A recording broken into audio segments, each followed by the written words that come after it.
Kembali kita dalam rancangan Assalamualaikum. Okey, Irma relax sekejap sebab dia baru beranak, so bagi ruang untuk dia berehat. Okey, baik para penonton, ada orang yang berpendapat bahawa ya betul orang muda belia penting untuk negara, tetapi kita tak nak bagi mereka ruang banyak sangat sebab mereka tak matang. Adakah benar dakwaan ini? Bersama kita adalah dua orang tetamu. Saya jemput pertama sekali iaitu saudara Nur Azmeh Zakaria yang merupakan peguam di Nur Azmeh dan Khadijah Associates. Assalamualaikum. Waalaikumsalam. Sihat? Alhamdulillah. Alhamdulillah. Dan di hujung sana ialah Ustaz Syahri Abdul Rahman dari Ibrah Paradigm Training Consultant. Apa khabar? Sihat, alhamdulillah. Saya dikhabarkan baru pulang dari Aceh. 2 minggu lepas. 2 minggu lepas, Masya Allah. Baik, saya nak mulakan dengan Azmeh dulu. Pada tahun 94, ketika Ferguson, Sir Alex Ferguson di MU membuat keputusan mengambil golongan muda menggantikan pemain lama, iaitu masa itu generasi Beckham, Scholes, Gary Neville, Phil Neville dan sebagainya, untuk berada dalam skuad utama. Ramai peminat kata you don't win anything with kids. Dan apa yang berlaku selepas itu dengan keberanian risiko diambil oleh Ferguson? Pertamanya saya ingin mengucapkan takziah lah kepada peminat-peminat Arsenal, Liverpool yang masih kempunan piala pada tahun ini. Baik, jadi kita lihat kesimpulannya, kita boleh lihat daripada tindakan Alex Ferguson itu, seorang pengurus yang hebat. Saya lihat Alex Ferguson apa yang telah lakukan terhadap anak muda itu ialah sebagai satu contoh kepada kita sendiri bagaimana kita menguruskan anak muda itu untuk menjadi seorang yang hebat apabila memposisikan mereka itu ke tempat yang betul. Sebagai contoh, macam kita ambil Manchester United lah, sebab Arsenal bukan tim yang hebat. Paul Scholes itu sebenarnya dahulunya adalah pemain back kiri tau, pemain pertahanan kiri, tetapi Alex Ferguson melihat bahawa dia ini boleh memposisikan Paul Scholes ini ke posisi tengah, sehinggalah dia menjadi seorang midfielder yang berjaya, yang baru je bersara pada tahun ini. Jadi ia membuktikan bahawa kepada kita sekarang ini peranan yang kepada kita adalah bagaimana kita hendak memposisikan anak muda ini ke tempat yang betul. Jangan kita mengabaikan mereka. Sebagai contoh, saya ingin membawa apabila pada zaman sahabat Abdullah Ibnu Umi Maktum, seorang yang buta, tetapi apabila dia ini telah diposisikan ke tempat yang betul, bagaimana seorang buta hendak terlibat dalam peperangan, tetapi Abdullah Ibnu Umi Maktum ini telah ditugaskan untuk memegang panji bendera. Apabila dia seorang yang buta, sudah pastilah datanglah bala tentera macam mana sekalipun, jet berjuang ke, meriam ke, bagaimanapun, dia tidak takut kerana dia seorang buta. Dan akhirnya apa yang berlaku? Beliau telah syahid di jalan Allah dalam keadaan tangannya masih memegang panji Islam. Subhanallah. Jadi kita boleh lihat di situ, kita perlu berani, kita perlu menangkan kepercayaan kepada anak muda ini, kerana mereka ini merupakan tonggak kepada masa depan nanti. Persoalannya sama ada kita berani ataupun percaya ataupun tidak untuk meletakkan mereka ini. Jadi saya nampak poin pertama ialah memposisikan belia, memposisikan orang muda, dan pada masa yang sama perlu ada unsur percaya kepada mereka. Baik, Saudara Syahri, saya yakin dalam modul tuan terutama sekali soal Muhammad Al-Fatih, bagaimana kepercayaan yang pernah diberi oleh bapa beliau kepada Sultan Muhammad Al-Fatih? Adakah bila dia dah umur 30 ke 20 baru diberi kepercayaan, ataupun mungkin lebih awal dari itu? Satu perkara yang menarik mengenai kerajaan Osmaniyah bila ditanya oleh Cik Amin adalah mereka begitu mempunyai persepsi yang berbeza daripada kita kepada anak muda. Mereka melihat anak-anak muda, anak-anak kecil ini sebagai suatu aset yang sangat berharga yang boleh diberikan real case, real situation untuk mereka belajar memimpin dengan pengalaman. Dan apa yang saya rasa anak-anak muda pada hari ini, mereka mempunyai dua kelebihan. Pertama, muda itu sendiri suatu semangat, suatu fizikal yang menyebabkan mereka boleh buat apa sahaja. Dan satu lagi perkara, matang. Tidak semua anak muda ini matang dalam tindakan, dan tidak semestinya orang yang matang itu muda untuk melakukan suatu perkara. Dan perkara yang menarik mengenai Muhammad Al-Fatih ini adalah dia sudah menjadi sultan pada umur 12 tahun berdasarkan bacaan 12 tahun. Dia sudah duduk kelangkabut UPSR, dia jadi sultan. Al-Fatih tidak mengambil UPSR saya rasa. Kerana pada waktu itu baginya adalah kepentingan umat mesti didahulukan. Dan bila sebut pasal diberi kepercayaan menjadi sultan umur 12 tahun, apakah cabaran yang dihadapi oleh Sultan Muhammad Al-Fatih? Adakah terus berjaya masa itu? Sebenarnya Cik Amin, Muhammad Al-Fatih pada umur 12 tahun tidak mempunyai rekod yang baik, kerana kerana kita perlu akui kemanusiaannya dalam situasi begitu mentah. Tetapi inilah yang Cik Amin sebut sendiri tadi, iaitu ilmu pengalaman. Dia belajar daripada kegagalan, bagaimana pentingnya rapat dengan orang-orang tua, belajar daripada hikmah mereka dan tidak terlalu cepat bertindak secara melulu. Mengambil kira banyak perkara sebelum bertindak melakukan sesuatu. Itulah antara perkara yang ada. Saya, Masya Allah. Dan Saudara Azmed, menarik. Saya kagum dengan Saudara Azmed. Dari kisah Manchester United terus pergi ke sirah Nabi. Insaf saya kiblat ke mana. Jadi Saudara Azmed, sebagai seorang peguam, sudah pasti sewaktu belajar dulu, saya difahamkan sebagai seorang presiden pada majlis, pada Persatuan Pelajar Undang-Undang.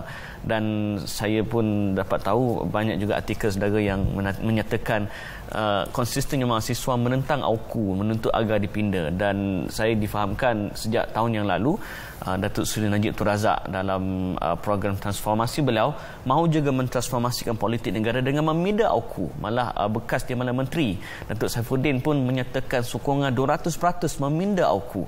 Justru bagaimana Saudara Azman melihat dengan pindanya AUKU ini memberikan kematangan kepada mahasiswa selepas mereka grad maupun sebelum grad lagi, Saudara Azman? Baik, apabila bersebut tentang AUKU ni, saya memang benda itu agak sentimental kepada saya, sentimental value, kerana daripada zaman kampus lagi memang saya antara orang yang memperjuangkan untuk meminda AUKU ini. Saudara Amin, kita terus melihat kepada dari sudut akademik, apakah kesannya apabila kita meminda AUKU tersebut. Pada zaman dahulu, apabila mahasiswa beria-ialah bersemangat untuk meminda AUKU itu, orang melihat bahawa apa ini mahasiswa tidak layak untuk terlibat dalam politik dan sebagainya. Mereka ini diperlekehkan dan mereka tidak dipercayai. Apa yang berlaku adalah apabila dua orang mahasiswa di sebuah institut pengajian tinggi telah didakwa di bawah AUKU dan mereka telah memfailkan perkara ini merayu di mahkamah. Mahkamah rayuan telah memutuskan bahawa AUKU telah bercanggah dengan perkara 10 pelanggaran persekutuan, dan menariknya obiter dikta ataupun keputusan yang diberikan oleh Mahkamah Rayuan adalah apabila mengatakan bahawa institusi pengajian tinggi ini adalah tempat untuk membina minda dan keupayaan berfikir. Jadi sebab itulah mereka ini tidak layak untuk dihukum di bawah AUKU kerana ia bertentangan dengan pelanggaran persekutuan, di mana perkara 10 memberikan hak asasi untuk berpersatuan dan terlibat dalam parti politik kerana ia adalah hak asasi manusia. Jadi sekarang ini apabila keputusan Mahkamah Rayuan itu dibuat pada tahun 2011, maka berlakunya pindaan pada tahun 2012 terhadap AUKU tersebut yang membenarkan mahasiswa untuk terlibat dengan parti politik. Di situ kita lihat satu langkah berani oleh Perdana Menteri, di mana dalam keadaan ramai yang tidak percaya kepada mentaliti mahasiswa dan anak muda, tetapi Perdana Menteri telah membuat satu tindakan yang berani membenarkan mahasiswa untuk terlibat dengan politik. Jadi apa lagi yang kita ingin petikaikan tentang anak muda? Bermaksud bahawa anak muda dalam keadaan dalam perlembagaan itu membenarkan mahasiswa ataupun anak muda untuk mengundi semuda umur 21 tahun. Jadi bermaksud bahawa mentaliti ataupun dari segi kematangan mahasiswa ataupun anak muda ini tidak harus kita pertikaikan. Kerana mereka ini sebenarnya sudah menjadi satu ejen perubah kepada masyarakat untuk mengubah negara kepada negara yang lebih baik. Dan bila Saudara Azmi sebut pasal membina minda, sebab sekarang ni kita ada 3 poin. Pertama, memposisikan orang muda dengan betul, dengan memberi kepercayaan, dan di sana Ustaz Syarif pun menyebut pasal ilmu pengalaman. Dan ilmu pengalaman saya kira ada kaitan dengan membina minda, di mana zaman sekarang saya lihat bila program anak muda mesti konsert hiburan, bila program anak muda mesti konsert melalaikan, bila program anak muda ni mesti benda K-pop dan sebagainya. Pandangan Ustaz Syarif, bagaimana pengisian pembinaan minda? Kalau hiburan pun hiburannya bagaimana?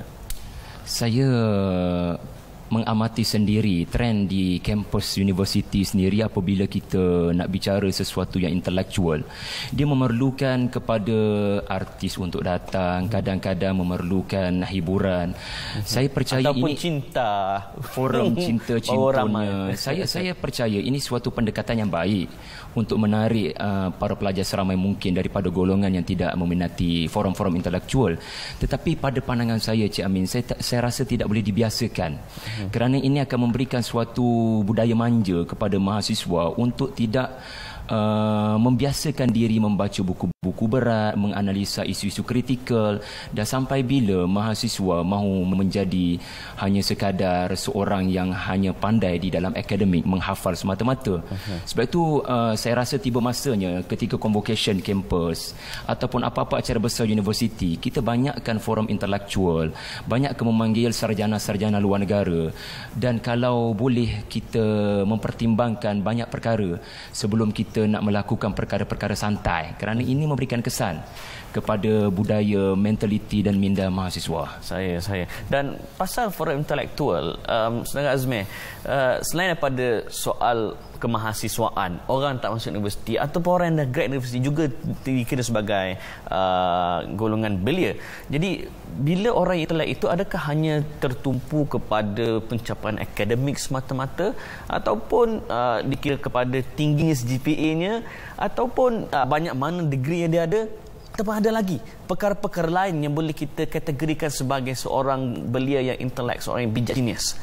Baik, apabila kita menyebut tentang intelektual, saya melihat sekarang ni kita terlalu menekankan tentang sijil pelajaran Malaysia, SPM. Tetapi ada lagi satu sijil yang kita lupa, SPM, iaitu sijil Padang Mahsyar. Allah Akbar. Insaf saya. Kita terlalu menitik beratkan tentang akademik seorang anak muda itu.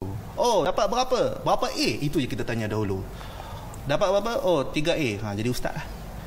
10A, doktor. Tapi kalau jadi ustaz tak boleh. 10A ni kena wajib jadi doktor, contoh. Maksudnya itu mentaliti sekarang. Kita melihat seorang itu menjadi intelek apabila sijilnya adalah sijil yang cemerlang. Saya sendiri Amin. Saya sebenarnya bukan seorang berlatar belakang orang yang cemerlang dari segi akademik. Oh gitu, so penting kelas je? Bukan. Tapi kelas yang selalu penting dengan saya. Jadinya kita melihat bahawa perlunya kita mengubah mentaliti bahawa anak muda ini, terutamanya dari segi sudut pendidikan, dari segi institusi kekeluargaan, kedua-dua institusi ini perlu mengubah paradigma mereka untuk seimbangkan antara pencapaian akademik dan juga pencapaian rohani. Di mana kita tak mahu, saya sendiri sebagai seorang peguam, apabila saya ingin mengupah orang untuk bekerja, saya tak mahu yang hanya cemerlang dari segi sudut sijil. Saya pernah ada orang datang, temu duga saya, memang saya tak ambil dia bukan kerana dia tidak cemerlang, tetapi beliau tidak menampakkan dirinya sebagai seorang yang boleh saya percayai untuk amanah dan juga untuk menjadi seorang yang berdisiplin. Saya menitikkan berat itu. Takkan sekiranya kita beri dua pilihan, sama ada kita hendak mengambil seorang pekerja yang cemerlang tetapi beliau adalah seorang yang tidak beramanah dan tidak berdisiplin, ataupun kita ingin mencari orang yang berdisiplin dan beramanah tetapi agak kurang dari segi pencapaian akademiknya. Kalau tanya kepada saya akan ambil yang kedua. Kerana walaupun beliau adalah seorang yang agak mungkin dari segi pencapaian akademiknya agak kurang, tapi jika dia berdisiplin, mempunyai kesungguhan untuk belajar, kita gunakan tenaga mereka, kelebihan mereka itu untuk kita memberikan kelebihan kepada firma kita ataupun tempat kita. Maknanya hidup ini usah beriman dengan sekeping kertas bernama ijazah. Dan Bill Gates, siapa lagi, Steve Jobs adalah contoh manusia yang sampahkan prinsip ini. Dan bagaimana Bill Gates juga pernah sebut bahawa if you have a clear vision, you don't even have time to take breakfast. Apa ibrah yang boleh ambil dari kenyataan Bill Gates yang saya sebut? Terima kasih Encik Amin sebut ibrah mahal tu perkataan ibrah tu. Mahal. Ibrah daripada Bill Gates. Saya sempatlah belik-belik sikit pasal Bill Gates ni. Dia pernah disebut-sebut ketika zaman dia keluar ataupun disingkirkan daripada Harvard College. Dia tidur dalam 3-4 sahaja dalam satu hari, dan kita 4 jam je kot jaga. Dan ini rahsia orang sukses di mana mereka mempunyai keghairahan, keterujaan. Dan saya percaya jangan biarkan orang-orang barat dengan attitude ini mereka menguasai dunia. Sebab saya pengalaman Cik Amir pergi ke Thailand, pergi ke UK dan pergi ke Mesir, pergi ke Jordan. Saya rasa ini satu perkara yang penting agama yang kita anuti, yang kita hayati ini memberikan kesan pada attitude kita, anak muda khususnya. Kerana orang tak nampak indah dan hebatnya Islam hanya kerana kita, penampilan kita, sikap kita malas dan sebagainya. Sebab itu orang-orang barat mereka kuat membaca, mereka walaupun mereka kufur, mereka syirik, walaupun kita tidak dapat nafi, tidak bahagia dengan hidup mereka, tapi perkara yang baik ada pada mereka adalah intelektual, kebaca, mereka open minded, dan kadang-kadang kita tidak seperti itu. Dan adakah boleh saya katakan bahawa orang muda di kalangan Muslim ini tidak ada matlamat yang jelas, tidak ada dream yang jelas, dia jenis ikut apa aku buat. Kadang-kadang dia boleh kat Facebook, boring hari ni tak nak buat apa. Ustaz Syarif. Ini kesannya bila bangun pagi tengok jam kompas. Maksudnya tak tanya apa penting. Yang biasa duk tanya apa yang urgent, bukan apa yang penting. Sebab itu bagi saya, kita mesti melihat kepada apa tujuan kita berada di muka bumi ini sebenarnya. Dan di situlah segala persoalan tujuan-tujuan akan terjawab.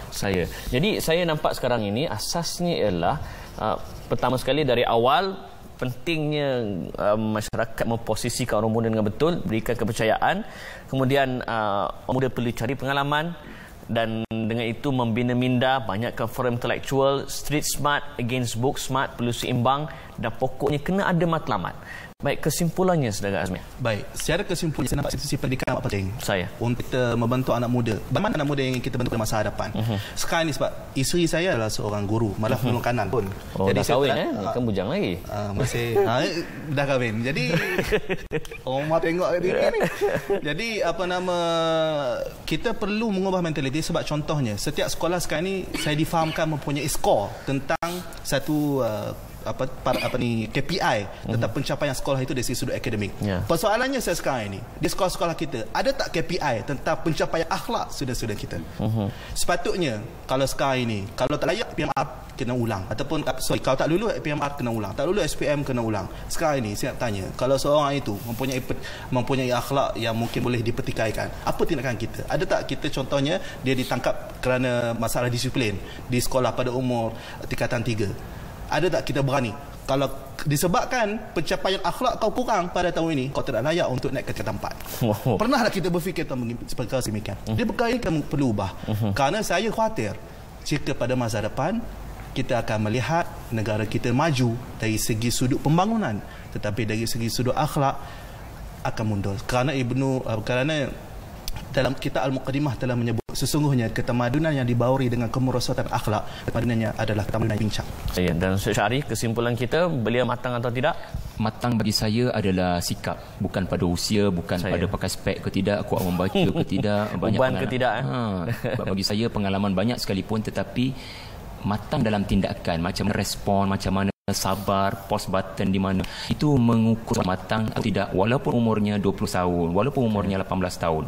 Belum tentu. Masya Allah. Itu dia Syahri Nur Rahman dan juga Nur Azmi Zakaria. Kesimpulannya para penonton, generasi muda, golongan belia sama ada matang atau tidak bergantung kepada ilmu yang kita pelajari, bergantung pada pengalaman yang kita lalui, bergantung kepada cara hidup yang kita lalui. Insya-Allah kesemua itu akan membentuk kematangan generasi muda. Oleh itu, ayo kita menjadi orang yang berjiwa muda, belia yang bermasyarakat, bukan hanya tertumpu di bawah tempurung semata-mata. Ayo kita cari ilmu, cari pengalaman, cari perhubungan, kita akan menjadi belia yang matang. Terima kasih sekali kepada Ustaz Syahni dan juga Saudara Nur Azmi. Kita jumpa selepas ini. Kita berehat seketika bersama saya dengan Ilmah Hasmi.